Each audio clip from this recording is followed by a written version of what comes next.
आपको पहले राजपूतों के बारे में बताता हूं। राजपूत एक शेर की तरह होता है, क्षत्रिय धर्म का पालन करता है और कभी भी कमजोर पर हमला नहीं करता। राजपूत से यदि कोई दुश्मन माफी मांग ले तो आसानी से माफ कर देता है। राजपूत युद्ध क्षेत्र में कभी भी छल कपट का प्रयोग नहीं करते। राजपूत हमेशा आमने सामने की लड़ाई में विश्वास करते हैं। राजपूत अकेला हजारों से लड़ाई लड़ लेगा, लेकिन युद्ध क्षेत्र में कभी भी पीछे कदम नहीं हटाता। राजपूत कभी भी भागते हुए दुश्मन की पीठ पर वार नहीं करता। एक राजपूत के लिए आन बान शान और युद्ध में अपनी मातृभूमि के लिए जान देना शान समझी जाती है। एक राजपूत युद्ध क्षेत्र में कभी भी पीठ नहीं दिखाता और सीने पर वार सहकर मरना पसंद करते हैं। राजपूत एक दिलेर कौम है, पर स्वभाव शेर के जैसा। जिस प्रकार शेर झुंड में रहना पसंद नहीं करते, वयस्क होने पर अपना एक एरिया बना लेते हैं, राजपूतों में भी वही प्रवृत्ति पाई जाती है। राजपूत एकल रहना और एकल लड़ना पसंद करते हैं। युद्ध क्षेत्र में दिमाग पर कम और अपनी ताकत पर भरोसा ज्यादा करते हैं।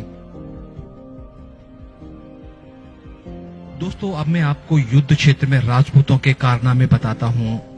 राजपूत बप्पा रावल ने भारत में इस्लामिक आक्रमण को हराया और फिर इस्लामिक देशों में घुसकर अरब देशों तक अपना परचम लहराया। राजपूत 600 सालों तक अपने क्षत्रिय धर्म का पालन करते रहे और आमने सामने की लड़ाई में 600 सालों तक इस्लामिक आक्रमणकारियों को भारत में नहीं घुसने दिया।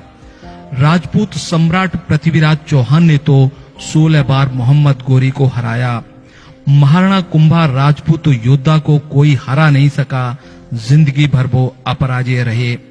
राणा सांगा जैसे जुझारू योद्धा शरीर पर 80 घाव खाकर एक आंख और एक पांव गमाकर भी 100 से ज्यादा युद्ध लड़ते रहे।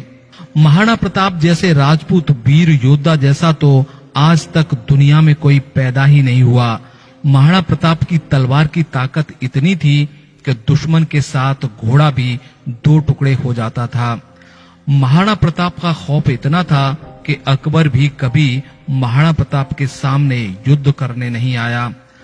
महाराणा प्रताप ने हल्दी घाटी का युद्ध जिस तरह लड़ा, वह कलिंग के बाद दूसरा सबसे घातक युद्ध था।